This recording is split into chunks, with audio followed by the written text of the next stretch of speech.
how I sharpen the serrations on this knife is a lot easier than you might think. Some people say they're unsharpenable. It's not true. You can sharpen them just fine. And in fact, I took it to another level and I reprofiled it just a little bit, put a slight convex on it, and put a slight polish on it. How I did that was with this little tool right here on Amazon. It was like 10 bucks. Unscrew this. And it's got a little diamond file on there. That did it just fine. When you're using this, you've got to pay attention to how it's contacting the blade. For example, on these smaller teeth here, the very tip of this is a smaller diameter than this tooth. The very end of it is a wider diameter, and will actually, if you only use the wide side portion of this tool here, it would just flatten that out, and basically you're trying to profile it like that. All right, so what you got to do is you got to find the sweet spot for this particular groove, I guess, where your tool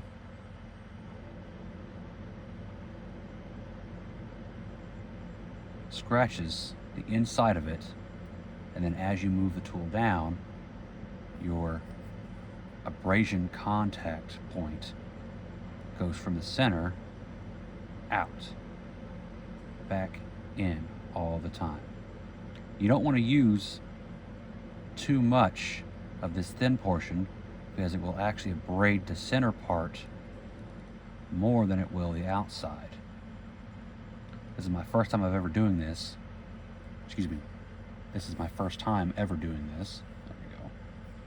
And there's a couple of points you'll see where it starts to look a little bit like a V point right there, and not so much round like it is here. That's how you can tell you're doing that. And you can see it's got kind of like a V shape to it, not so much round.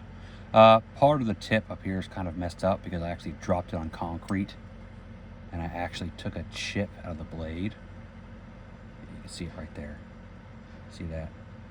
Yeah, it hit concrete from like the height of the ladder, just flat down like that, and it like destroyed the teeth in this thing. I mean, it was still serviceable, but it didn't look good at all. And so once you've established your profile and you like the way it looks, you know, take your tool, lay it flat like this, come off just a little bit, and just the weight of the tool alone, you're just going to rack to the back of it. Real simple. All you're doing is getting rid of that burr. And then you might go back and do the same thing, and just, you know, with just the weight of the tool, just knocking that burr, work it back, okay? And some other points to point out. Okay, so for these bigger teeth right here, I used, as you can guess, the other side. Okay.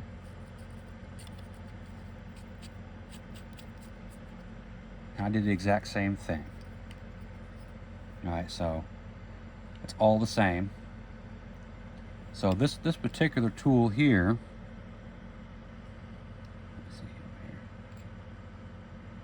doesn't quite match the profile of your tooth. Okay, so when you're sharpening, you're going to have to rock it back and forth like this, and you're going to have to just eyeball it and have a steady hand and rock it back and forth like that, so that you're not cutting further and further back and increasing the shoulder at the top and on the sides. There's no way to really explain that. You're just going to have to do it, and good luck. You know, so start with a cheap piece of shit from Walmart or something. So once you've done that, All right, it's going to be sticky sharp. It's going to be great. But if you want to take it to another level, there's another tool you can get. And it is the Work Sharp Field Sharpener. 35 bucks. And it's got a tool on there. It says it's for serrations. I never used it before until the other day when I did this for like the first time ever.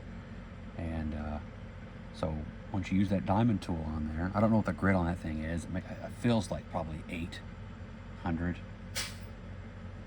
600 or 800, somewhere around there maybe. I'm not sure. But this thing, this little ceramic rod right here, it does wonders for these teeth. I mean, it puts a nice little glossy on there, you know, and this is K390, so I mean, it takes it pretty well. And you're just going to, just like that, okay? Now, again, it's not going to completely match your profile. So what you're going to have to do in this situation is change the angle like this. Not like this, like this. And what you're going to do is you're going to polish the opposing sides. So you're going to polish up here on this side and then down here on that side. And then you're going to rotate it the other direction.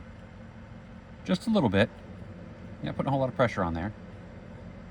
You're going to move it back and forth like this. And then as you get to that apex, you'll see a little bit of black dust filling over there. Stop. Don't go any more.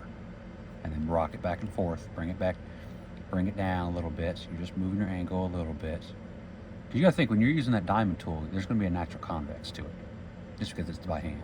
So all you're trying to do is polish up those errors, I guess you could say, because it's by hand, and kind of blend it all together so it's nice and pretty. For this right here, you're going to do the exact same thing. You just go back and forth like this, and then you're going to see how I'm focusing on that one side, and then I do the same thing on this side, just like that. And I might go back and forth, keep it moving, and then same thing over here. And then whenever you're done, I bring it all the way down over here. Lay it down flat, bring it up just a little bit, and then just sharpen it right across the top. That's what I like doing. And if you do this, it took me 4 hours to do this, because it was all done by hand. No tools or assisting or anything else, no machines or nothing like that. But if you do that, you get something like this. That is plenty sharp. And this might actually be sharper than it was from the factory. See, and here's the section up here that I dropped on concrete. Which one was it? I think it was one of these ones right here. No, here's the next one. Here's the big one right in front of it. Yeah. So, serrations can be done. And you gotta think, that didn't need to get done. I just did that because I messed it up and I wanted to see if it could be done. And it absolutely can be done. That's how you do it. So if you got any comments or anything, just, you know, hit me up or something. I know it's not the best or most amazing video quality. I literally got my phone just hanging off the edge of the shelf in like a box holding it down. You know, because I'm lazy, cheap, and I don't give a shit. Yeah. Wham bam, thank you ma'am.